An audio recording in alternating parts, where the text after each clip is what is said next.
TPCSI fans, you want to revolutionize your sports investing habits? Allow me to tell you about WagerWire. WagerWire is an app that helps you become a superior bettor by allowing you to sync all your sports books and track all your bets in one place. See your current action, your betting history, and stats. You could also sign up for sports books and collect bonus offers. Follow them at WagerWire on X, as it's the best account on the platform. Head to App Store or Play Store now and search WagerWire and download the app.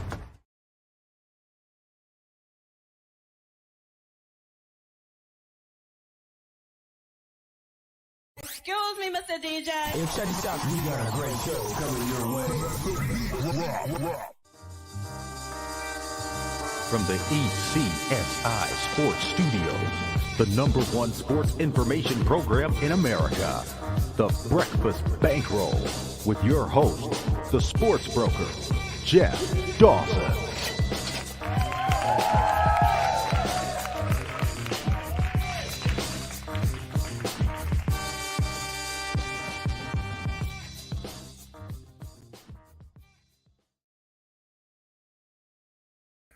Good morning, sports fans from all around the globe. I am the host, Jeff Dawson, East Coast Sports Investors, and it's that time of the week to go over the Sagamore Bridge, down Route 3 to I-93 to good friend and colleague, Mr. Julian Edlow from DraftKings, as we talk shop.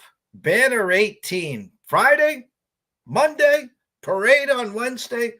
Who knows, but we'll get it from Julian, that's for sure.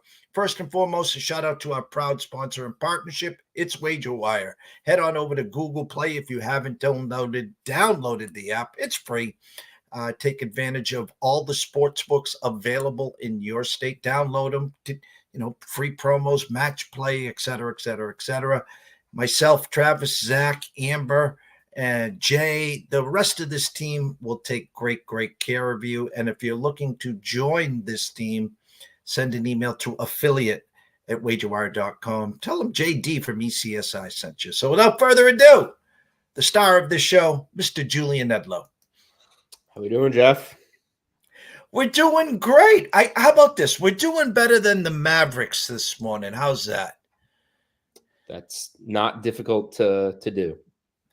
I'm going to go back Sunday. Celtics up 2-0, lands on 7. Whoever had Celtics minus 6.5 were happier than a pig in doo-doo. I know some people that bought the Mavs to 7.5. There you go, right there. But 7.5, they won. So everyone won. Everyone was happy. Here's the funny story, though. Wake up Monday morning and Dallas is favored by 1.5.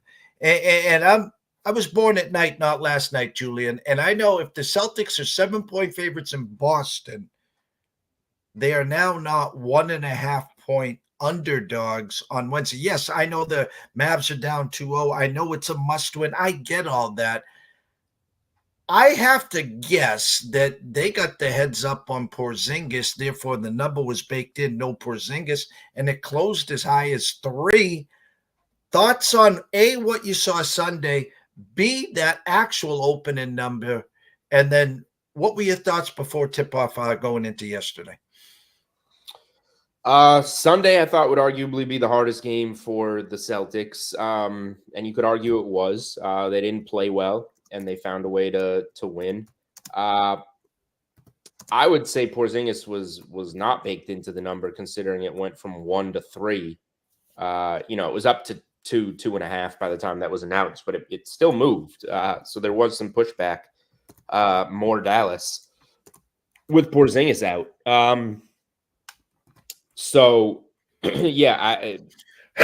number was off. It was the 4th time this season the Celtics were underdogs. None of the other 3 really applied. One of them was a Friday night in Milwaukee after overtime at home in a Thursday night game against Minnesota. So back-to-back after overtime. Another one was back-to-back on the road after overtime. They lost in overtime to Golden State. Tatum rolled an ankle. They played in Sacramento, and Tatum sat. And the third time was towards the end of the season. The Celtics had the 1 seed locked up, and they played in Milwaukee. So all things even, all things fair, that was the first time the Celtics were underdogs this season. More than Porzingis, I think the desperation and the spot and the trends of why you bet the Mavericks in a game like that were why the number came out the way it did and why it was bet the way it was bet. It's funny when you think about the game, the only quarter the Celtics won is the third quarter.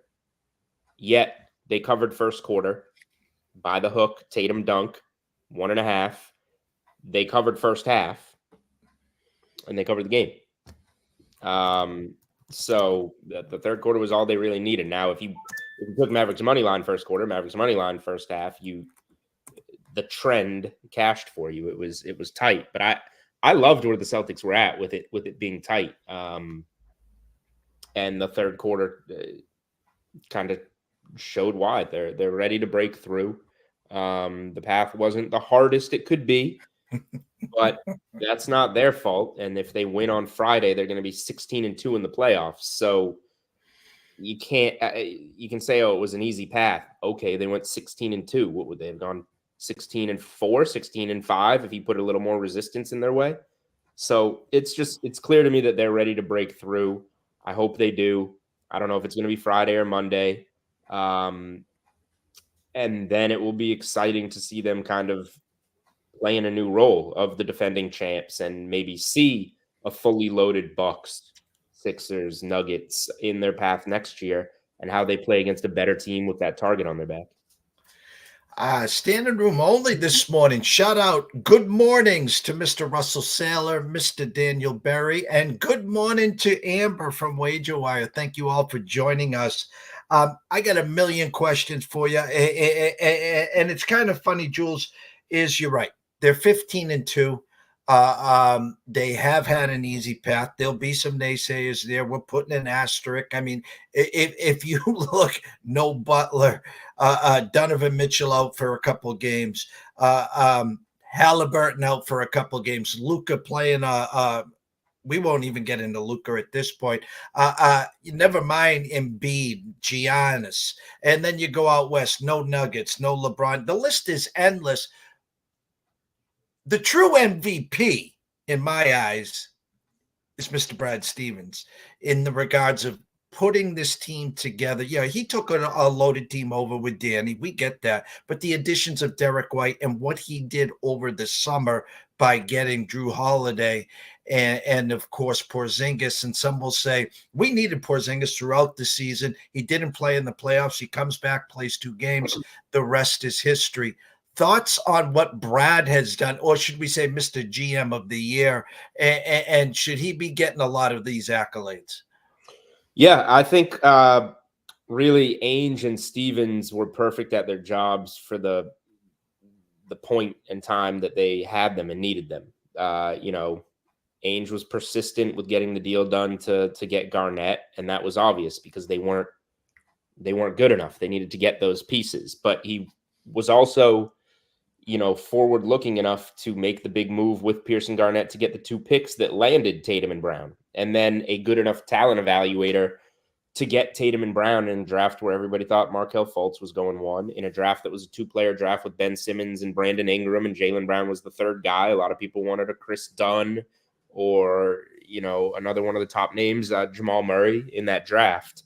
So I think what Stevens did with the Garnett trade, the Garnett and Pierce trade, shipping them out and then hitting the 2 picks is huge. And then he seemed to take an approach where, for a guy that was so aggressive, he was not willing to shake up this core. You were obviously keeping Tatum and Brown, but he wasn't ready to make that next step for some reason. He had been pretty aggressive his whole career, and Stevens just came in at the perfect times and pushed the perfect buttons to get this team over the hump. And some of it's luck, like a Drew Holiday falling into your lap. But he made sure that they got Drew Holiday. So, tip of the cap to both of them. Ainge easily could have had a 2 or 3 championship team if Garnett never hurt that knee. And now it looks like the Celtics are going to get one with Stevens' reshuffling of the deck and be in obviously good position to, get multiple this time around. I was a guest on Sports Grid last night with Scott Wenzel and Dave Sharapan, and Dave asked me a question, and I thought it was a good question. And I'm going to ask you the same question. Now, for me, I grew up, in the 80s with Larry, the Chief, Kevin McHale, Ainge, DJ, et cetera, Bill Walton. It was a fun time. I did stick and stay. I was a Pierce fan. I enjoyed the Garnett and Ray Allen championship, of course. And now we're one game away from Banner 18 and this team here. Take yourself, you're at the perfect age here. Pierce, Garnett, Allen team or this team? Which team are you more proud of, or which team do which team do you lean towards? Talking about in a matchup or just personally what I connected to? Both. Matchup wise, I don't know. It would be interesting, but I like when Paul Pierce asked the question recently that he said his 08 team would have a better time adjusting to this team because you get Perkins off the floor. You play Posey at that small ball 4 that has become the position, and Garnett plays center, and Garnett could shoot threes. He was shooting threes at the end of his time in Boston. So it would be a good matchup. We certainly know who the tougher team is. I think the current team's the more talented team, and you see what gives there. But personally, you always go back to your childhood. Like that was, I was 20 when the Celtics won. I'd been a Celtics fan my whole childhood, and they sucked. They couldn't get over the hump against Jason Kidd's New Jersey Nets. Like those were the frustrations of my childhood. So to see them make such aggressive moves and win, that'll always stick with me the most. But I'm excited to see this team get over the hump. This is the most talented team the Celtics have had in my lifetime. I was born in 1987, so I just missed the 86 Celtics. Those 87, 88 teams, very talented, but kind of on the back end. Like these guys are all in their prime outside of Al Horford. So this should be, with the way Wyc Grousbeck, who I saw in the North End at dinner before game 1, he came over to our table and said, "Let's go, guys." So the way that he is aggressively spending money, he does not care. It's winning focused, and he knows he'll get his money back in other ways. So this should be a large window for the Celtics. I have to ask this final question here. By the way, Al's, I saw, I think it was on Facebook or Twitter yesterday, Al's asking $9 million for his mansion. So obviously I would assume banner number 18, mic drop, selling the house and moving on to the retired life there. That's my assumption, or that's how I'm reading it. My love affair for Jaylen Brown versus Tatum, the way I understand it, and correct me if I'm wrong, we play the tape next year.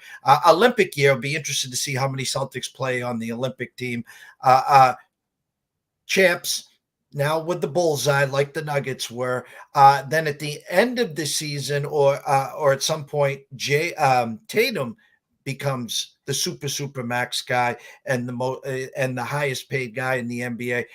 You're seeing the vocal leader of Jaylen Brown, the alpha. And I've said this to you for years now, doing shows with you. I think he wants to be an alpha somewhere else. I said the Ime and Houston. Any chance after next year, you think he'd opt out and wants to be an alpha, or you see these two hugging it out and trying to win multiple championships?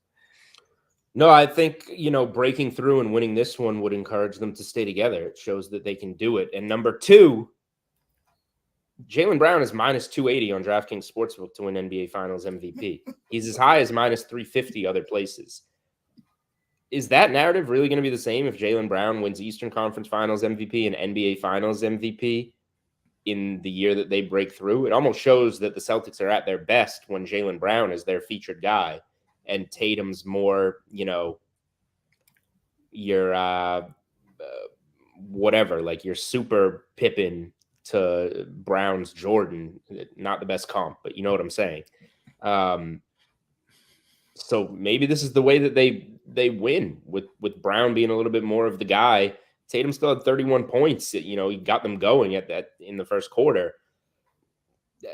If they coexist and win, and Brown is now getting recognition, then what's the issue? I agree. It'll be interesting to see how Tatum now takes that approach moving forward. It's more about Tatum, really, because like nobody that wins NBA Finals MVP leaves to go be the man. Like I can't think of another scenario of that happening. Let's go 45 minutes up to Gillette. I guess there was a big night on 6/12. Of course, Mr. Tom Brady. They picked the wrong night. Yeah, exactly. Any thoughts? I haven't heard. I was reading the clippings. It was a big, big night down there in Foxborough. What was your thoughts on Mr. Tom Brady and his night? I'll be honest. I've only caught bits and pieces. I need to catch up at some point. Seemed like it was pretty, they had a lot going on there, which was good. It just felt like we just saw all these people at a roast and they were being absolutely ridiculous. And like now they just get together so shortly after and, have this big love fest. I don't know. I thought that aspect of it was a little weird, but overall, and I mean, they're obviously putting on a little bit of a charade with there not being as much wrong, or them trying to show that there was not as much dysfunction as there eventually wound up being. But it's fine. It is what it is. Brady had to have his number retired. That was going to be the biggest, moment in Patriots Hall of Fame history, and they're doing the right thing by making him the first guy to get a statue. Guys like this get statues. So, in short, good idea. They did all the right things. It was maybe just a little over the top and a little bit like, are you actually going to try and match this roast? Like, don't try and do that. Just do your own Patriots Hall of Fame thing. Last week, Drake May sounded like he moved up to the number 2 spot behind Brissett, and obviously Bailey Zappi behind him and Joe Milton. Any updates on Patriotsville? Hearing anything? Assumptions? I mean, we're still in June. We haven't even hit July. The dog days of summer and August. Are you still currently sticking with Brissett behind center for opening day in Cincinnati? Yeah, and I mean the team said that, so I think that makes sense. There's no reason to force Drake May out there with in a situation to fail. So I'll be consistent with that all the way. It doesn't matter if he has good preseason games.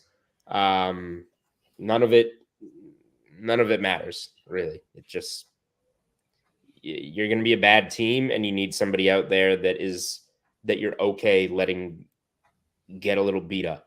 And I wouldn't let that be your number 3 overall pick.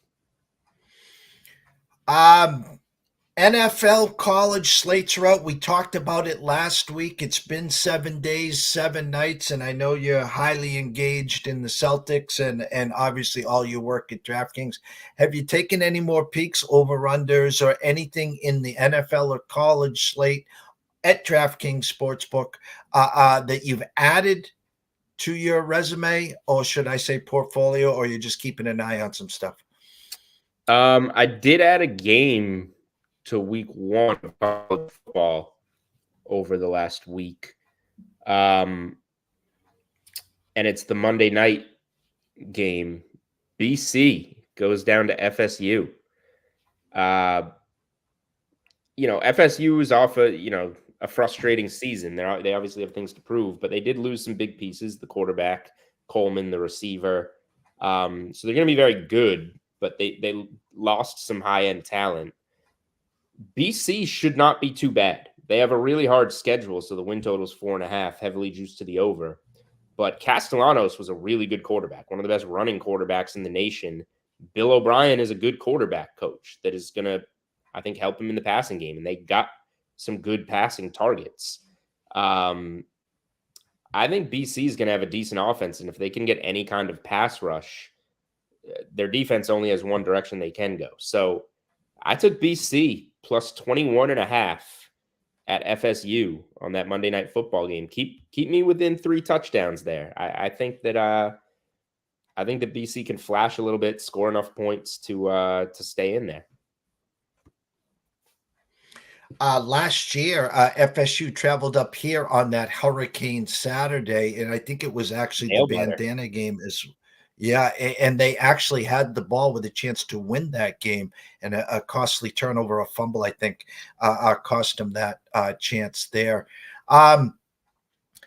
Lastly, here, we're getting to those dog days of summer. We have the Stanley Cup today.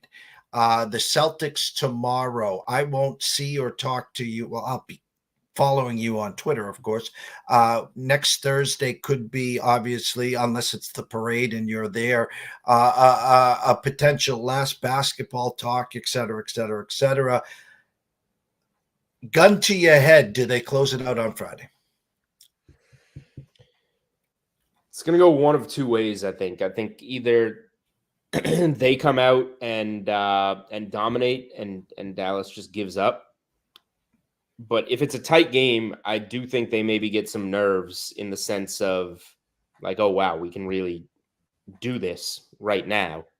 And get a little nervous. Whereas Dallas just has Kyrie and Luka kind of just like, F it. We're not going to win the series, but like gunning away with no pressure. I just think if it's a close game, it would not surprise me if Dallas won it.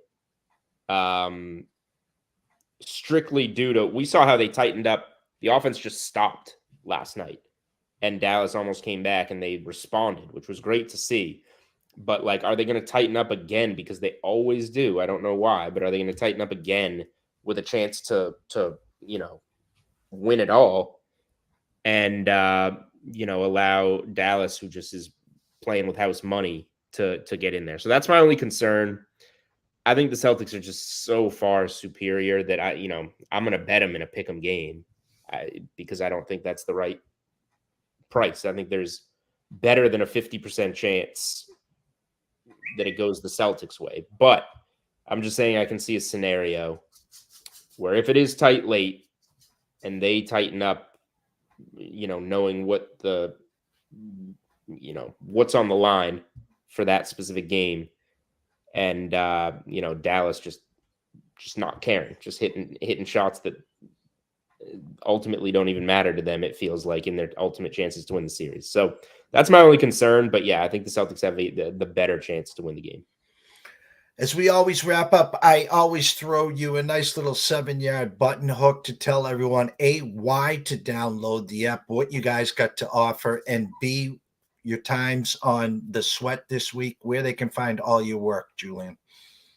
DraftKings Network, DKNation.com, and the Sweat, of course, will be on this weekend, Saturday and Sunday, 8 to 10 a.m., giving you, we'll start Saturday's show off either with an NBA Finals recap or a Game 5 look ahead, and we'll see which one it is.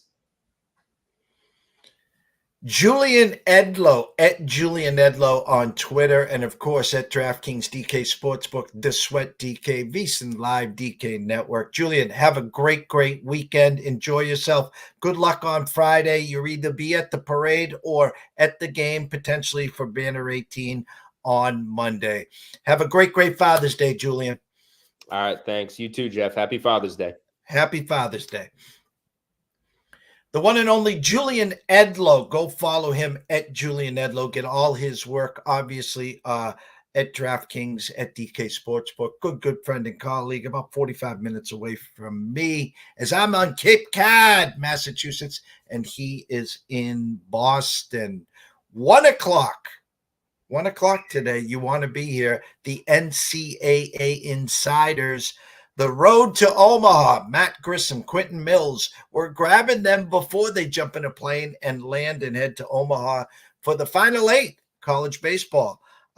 Exciting times in college baseball. They've done amazing work in just 2 years, really putting a lot of eyes on college baseball where it belongs. So be here at 1 o'clock there. And at 5 o'clock, myself and Julian Edlow, and Riley Magnuson will be here for the closing bell. We'll talk Celtics recap. We'll talk Stanley Cup. We'll talk baseball. So I'm glad everyone joined us. Again, shout out to Amber, Mr. Sailor, Mr. Berry, and everyone else here on the Twitter and all our other social media platforms. So have a great, great morning. Look forward to seeing everyone here back at 1 o'clock Eastern. Stay tuned.